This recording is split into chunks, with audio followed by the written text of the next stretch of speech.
आवाज जनतेचा, लढा सर्वसामान्य जनतेच्या न्याय व हक्कांसाठी।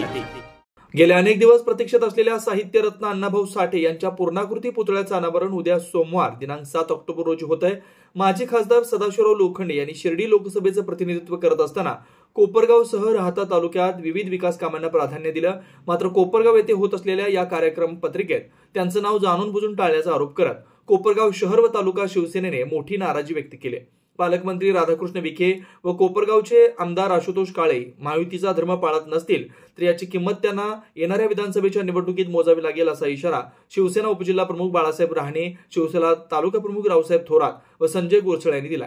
गेल्या आठवड्यात पोहेगाव येथे शिवसेना जिल्हा प्रमुख नितीनराव अवताडे यांनी 30 खाटांचे ग्रामीण रुग्णालय विशेष बाब म्हणून मुख्यमंत्री एकनाथ शिंदे यांच्याकडून मंजूर करून घेतलं। त्याचेही श्रेय आमदार काळे यांनी सोशल मीडिया व प्रसार माध्यमांना बातम्या देऊन घेतलं। अर्थात काम कोणी केलं हे जनतेला ठाऊक आहे, मात्र महायुतीत राहून शिवसेनेच्या नेत्यांना डावलणं हे बरोबर नाही असंही उपजिल्हा प्रमुख बाळासाहेब रहाणे, शिवसेना तालुका प्रमुख रावसाहेब थोरात व संजय गोरसळे यांनी सांगितलं। आवाज जनतेसाठी कोपरगाववरून अक्षय काळे।